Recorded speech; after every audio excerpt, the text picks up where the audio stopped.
بسم اللہ الرحمن الرحیم۔ السلام علیکم ناظرین، دینی مسائل میں خوش آمدید کرتے ہیں۔ آج کی ہماری اس ویڈیو کا موضوع ہے کہ نبی پاک صلی اللہ علیہ وآلہ وسلم نے کچا پیاز اور لہسن کھانے سے کیوں منع فرمایا۔ اس کے بارے میں ابھی آپ کو تفصیل سے بتاتا ہوں، تو شروع کرتے ہیں آج کی ویڈیو۔ ناظرین، ہمارے یہاں کچا پیاز اور لہسن عام کھانے کی ترغیب دی جاتی ہے اور اس کے طبعی فوائد بتا کر لوگوں میں اشتیاق پیدا کیا جاتا ہے۔ اگرچہ یہ چیزیں حلال ہیں، لیکن اسلام میں کچے پیاز اور لہسن کو کھانے سے منع فرمایا گیا ہے۔ اس سے انسانوں کے ساتھ ساتھ فرشتوں کو بھی تکلیف پہنچتی ہے، تاہم اس کو پکا کر کھا لیا جائے تو منع نہیں کیا جاتا۔ علماء دین کا کہنا ہے کہ لہسن اور پیاز کچا کھانا بدبو کی وجہ سے منع فرمایا گیا ہے، کیونکہ رسول اکرم صلی اللہ علیہ وآلہ وسلم نے ہر اس کام سے روکا ہے جو نظافت و نفاست کے خلاف ہو۔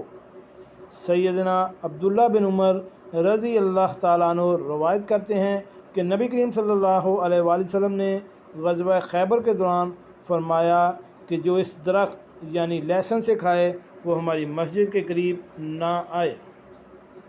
بخاری شریف اور مسلم میں لہسن پیاز کچا کھانے کے حوالے سے متعدد احادیث موجود ہیں۔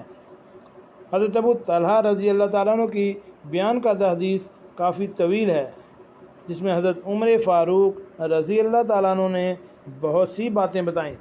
ان میں سے ایک یہ بھی کہ اے لوگو، تم لہسن اور پیاز کے درختوں سے کھاتے ہو، حالانکہ میں اس کو خبیث سمجھتا ہوں۔ مجھے یاد ہے کہ رسول اللہ صلی اللہ علیہ وآلہ وسلم کے دور میں جس شخص کے منہ سے اس کی بدبو آتی، آپ صلی اللہ علیہ وآلہ وسلم اسے حکم دیتے کہ وہ مسجد سے نکل کر بقیع کے قبرستان کی طرف چلا جائے، لہذا جو شخص انہیں کھانا چاہے وہ انہیں پکا کر ان کی بو ختم کر دے۔ حضرت جابر رضی اللہ تعالیٰ عنہ بیان کرتے ہیں کہ حضور نبی اکرم صلی اللہ علیہ وآلہ وسلم نے پیاز اور گندنا کھانے سے منع فرمایا۔ ہم نے ضرورت سے مغلوب ہو کر انہیں کھا لیا تو نبی پاک صلی اللہ علیہ وآلہ وسلم نے فرمایا، جو ان بدبودار درختوں سے کھائے وہ ہماری مسجد کے قریب نہ آئے، کیونکہ فرشتوں کو بھی ان چیزوں سے تکلیف ہوتی ہے جن سے انسانوں کو تکلیف ہوتی ہے۔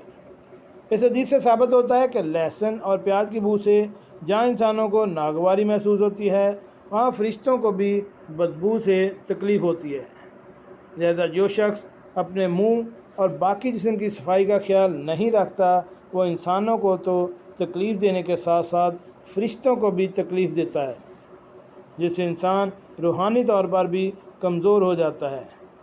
لہذا اوراد و وظائف کرنے والوں کو خاص طور پر ان سے گریز کرنا چاہیے۔